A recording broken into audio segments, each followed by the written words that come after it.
Hi, my name is Lindsay Vines, and my speech topic is why competitive cheerleading is a sport. After hearing my speech, the audience will have a better understanding as to the skills it takes to be a competitive cheerleader and why it should be considered a sport. A sport is defined as an activity involving physical exertion and skill in which an individual or team competes against each other. Competitive cheerleading is a sport that meets and exceeds the definition. Have you ever actually been to an all-star cheerleading competition? If you cannot say yes to that question, then you most likely have never seen what real cheerleading is. Cheerleading is a sport that started mostly because of football, but has expanded over the years. And today, all-star cheerleading defines gravity more than any other sport out there. Girls and boys try to master many different skills that involve them throwing their bodies around, throwing themselves 15 to 20 feet in the air while doing a trick and safely trusting people to catch them. And most importantly, cheerleaders' main goal is to put on a show. The hardest part about cheerleading is the way we perform. Cheerleading is a lot more complex and a lot more difficult than most people think. First, we're going to start off with the history of cheerleading. Cheerleading's roots are tied closely to American football. In the early 1800s, Princeton University had formed an all-male pep club. Thomas Pebbles was the original leader, and when he graduated, he took his cheers over to the University of Minnesota, where football and fight songs were becoming very popular. It was not until 1923 that women were allowed to cheer. At this time, tumbling and different acrobatics were added to their routines. The University of Oregon used signs for the first time at this time, too. In 1948, at SMU, cheerleader Lawrence Herkman held the very first summer cheerleading clinic at Sam Houston State University, where he developed his famous jump, the Herky, the spirit stick, and the pom-pom. In 1961, he started the National Cheerleading Association, also known as NCA. By the 1960s, cheerleading could be found in every high school and grade school across America. In 1974, Jeff Webb, who was the general manager of NCA, founded Universal Cheerleading Association, or UCA, which taught higher-level cheerleading skills. The 80s brought many more event cheerleading companies as well as the AACCA, American Association of Cheerleading Coaches and Administration.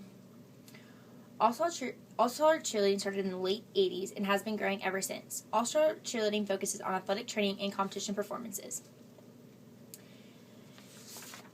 What competitive cheerleading is. All-Star cheerleading is normally associated with a gym that teaches tumbling, gymnastics, and cheerleading. They are dedicated to practicing and performing. They do not cheer for any other sports. Their main objective is to compete.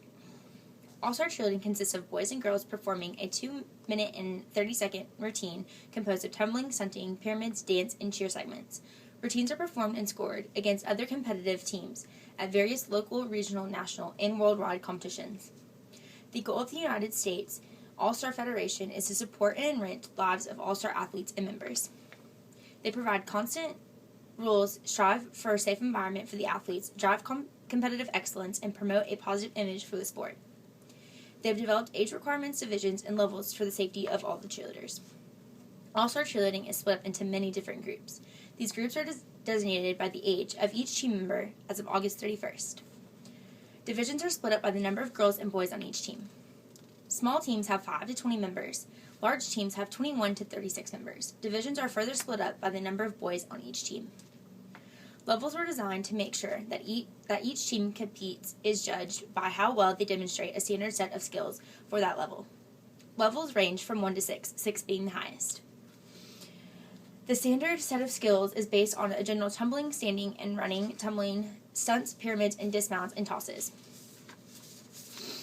How cheerleading is compared to the definition of a sport. The Women's Sport Foundation defines a sport by any physical activity in which a relative performance can be judged or qualified can be developed into a competitive sport as long as 1. The primary activity includes the above defined elements. 2. The primary purpose is competition versus other teams or individuals within a competition structure, comparable to athletic activities.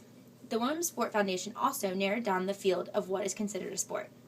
1. It must be a physical activity which involves propelling a mass through space or overcoming the resistance of a mass, which is stunting. Contesting or competing with an opponent is required. Competition. It must be governed by rules that explicitly define the time, space, and purpose of the contest and the conditions under which a winner is declared. time limit, mat size, and score sheets. Acknowledgement that the primary purpose of the competition is a comparison of the relative skills of the participants.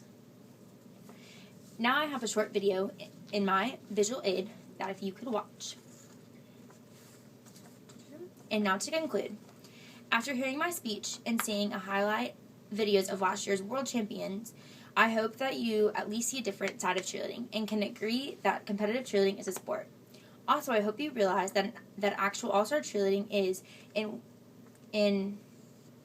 what actual all-star cheerleading is and what it takes to be one. It's a lot more than a tiny uniform, dramatic makeup, and fake tans. It takes a real athlete to be a cheerleader. If you have any questions, feel free to ask me.